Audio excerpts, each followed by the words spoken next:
try not to think about or focus so much on the things that you need or the things that you desire. Try your hardest not to. And when I say that, with you focusing on the needs and the desires that you have, it's not necessarily saying that you're worried about them. How in the Bible it says, do not worry about what you're going to eat. Do not worry about what you're going to drink. Pretty much just do not worry about anything in your life because, God most definitely will supply those needs, but try your hardest not to think about them, because God got you. He got you. He knows everything that concerns you. He knows everything that that you're facing, everything that you're going through. He knows everything that you're praying about. He knows everything that you're talking to him about.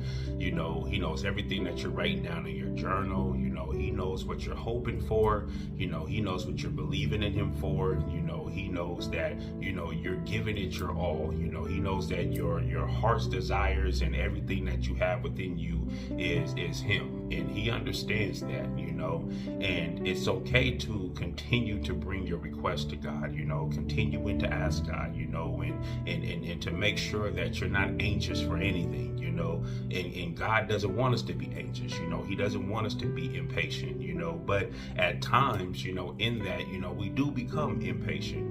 We do become, people who find ourselves, constantly, just lingering in our thoughts, and you battle with that whole scenario, or you battle with that whole thought process of, should I be thinking about this, or should I not be thinking about this, or, should I just be praising God in advance, or should I keep bringing this to God, and those are the thoughts that you're battling. But just quiet yourself, and just follow God, trust in him, and just know that he got you.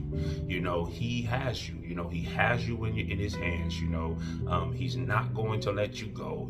But you have to remember that you can't let him go either. You have to keep trusting. You have to keep believing. You have to keep having faith. You have to keep walking by faith, and you have to trust that God is going to provide in every way that he can possible. Your faith is there. Your faith is strong. You're not even dealing with doubt. You ever been in that situation to where you're just like, Lord, I trust you so much, and it's not the fact that you're doubting him. Like, your days are going good, and you're not worried, nor are you frustrated or stressed out or depressed.